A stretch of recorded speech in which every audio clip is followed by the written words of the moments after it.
नमो नमः। आप सब शिशुपाल वध महाकाव्य के प्रथम सर्ग को पढ़ चुके हैं, जिसकी आवृत्ति के लिए उसको पुनः दोहराने के लिए हम फिर से पढ़ेंगे। आप जानते हैं, शिशुपाल वध महाकवि माघ की अनुपम कृति है। यह भगवान श्री कृष्ण द्वारा शिशुपाल के वध की कथा का विस्तृत वर्णन हमें सुनाती है। महाकवि माघ महाभारत से एक छोटा सा कथानक, शिशुपाल वध की कथा बहुत छोटी है, उस कथा को लेकर के अपनी उर्वर कल्पना शक्ति, भव्य वर्णन शैली के चमत्कार के कारण इसे 20 सर्गों का विशालकाय महाकाव्य के रूप में परिणत कर दिया। तभी तो एकमात्र यह महाकाव्य है उनके द्वारा रचित, किंतु यही उनकी कीर्ति का, उनकी अमर कीर्ति का अक्षय स्रोत है।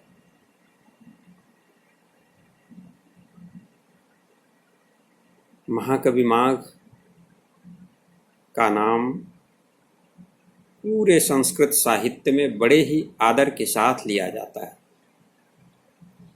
उनके टीकाकार मल्लिनाथ तो साफ कहते हैं, धन्यो माघ कविर वयम तु कृतिनो तत्सुक्ति संसेवनात्।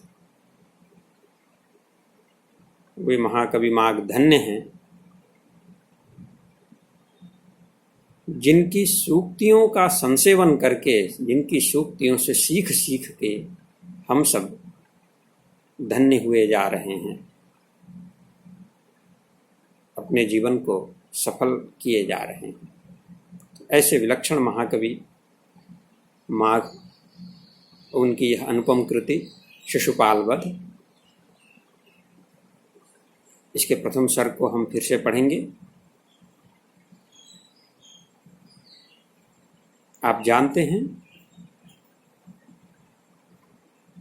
इस प्रथम सर्ग के 76 श्लोकों में अंतिम 2 श्लोक दूसरे छंदों में हैं, बाकी सभी श्लोक वंशस्थ छंद में निबद्ध हैं, जिसका लक्षण है जतौ तु वंशस्थमुदीरितं जरौ। आप श्लोक सुने, श्रवण मात्र से आपको छंद समझ में आ जाएगा। श्रियः पतिः श्रीमति शासितुं जगन्निवासो वसुदेव सद्मनि वसन् ददर्शावतरन्तमम्बराद्धिरण्यगर्भाङ्गभुवं मुनिं हरिः। अब हम इसके अर्थ से पहले अन्वय देखेंगे, ताकि अर्थ क्रमशः स्पष्ट होते जाए। श्रियः पतिः,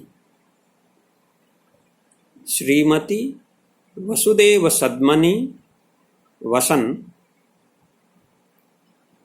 जगन्निवासः हरिः अम्बरात् अवतरन्तं हिरण्यगर्भाङ्गभुवं मुनिम ददर्श। अर्थात श्रियः लक्ष्म्यः, लक्ष्मी जी के पति ही स्वामी अर्थात भगवान विष्णु, जो श्री कृष्ण रूप में हैं, श्रीमती वसुदेव सद्मनि, श्रीमती श्री शोभा संपन्ने, शोभा युक्ते, वसुदेव सद्मनि, वसुदेवस्य सद्मनि निवासे वसन, निवासम कुर्वन्, निवास करते हुए, जगन्निवासः हरिः, जगतः निवासः यस्मिन्, अर्थात जिनमें संसार का निवास है। क्या ही विलक्षण बात है, जिनमें स्वयं संसार विद्यमान है, जिनमें संसार रहता है, वो वसुदेव के घर में रह रहे हैं। ऐसे हरि ही श्री कृष्ण रूपधारी भगवान विष्णु। अंबरात अवतरंतम, अंबरात अंबर से, आकाश से, अवतरंतम अवतरित होते हुए, उतरते हुए, हिरण्यगर्भांग भुवम, हिरण्यगर्भांग भुवम ब्रह्मणः मानसपुत्रम, ब्रह्मा जी के अंग अर्थात मन से उत्पन्न मुनिम, मुनि अर्थात महर्षि नारद को ददर्श देखा।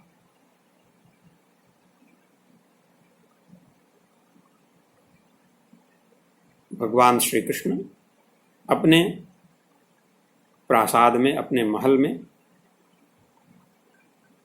बैठे हुए हैं। उसी समय आकाश मार्ग से अवतरित होते हुए ब्रह्मा जी के मानस पुत्र महर्षि नारद को देखा। अब आगे देखें।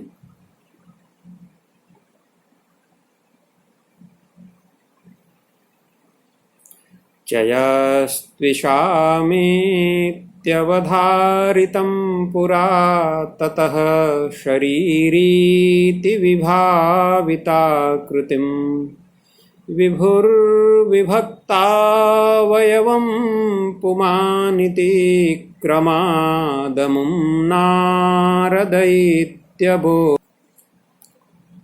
दूसरा श्लोक हम लोग देखेंगे।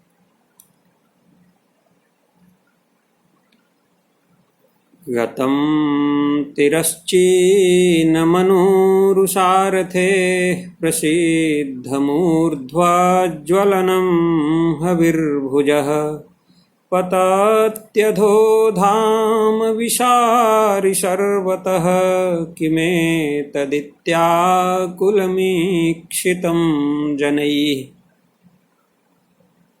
अब हम इस कान में देखेंगे।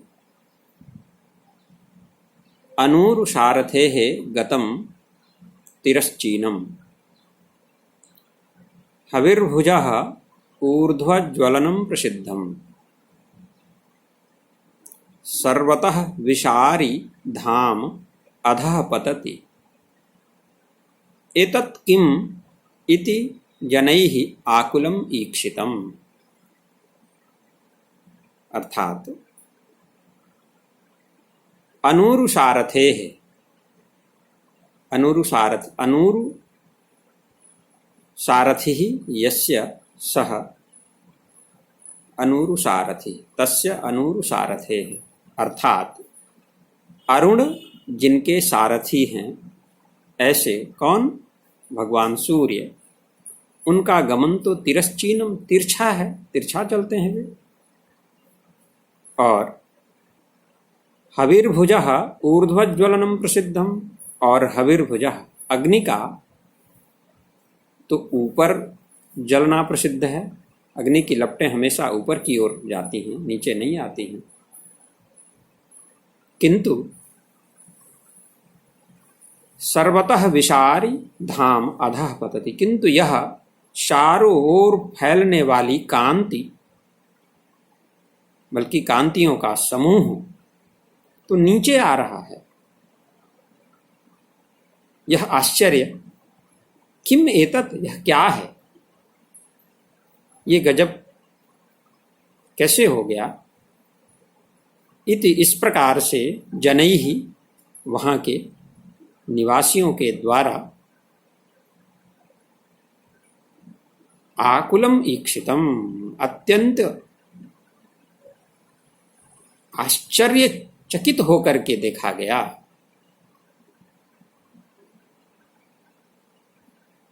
आप इसे फिर से समझ लें कि सूर्य का तो अरुण जिनके सारथी हैं, ऐसे भगवान सूर्य का गमन तो तिर्यक अर्थात तिरछा प्रसिद्ध है, और अग्नि का ऊपर की ओर उठना,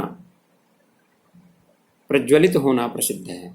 किंतु यह चारों ओर प्रसरणशील, हर तरफ जिसकी कांति फैल रही है, यह धाम, यह तेज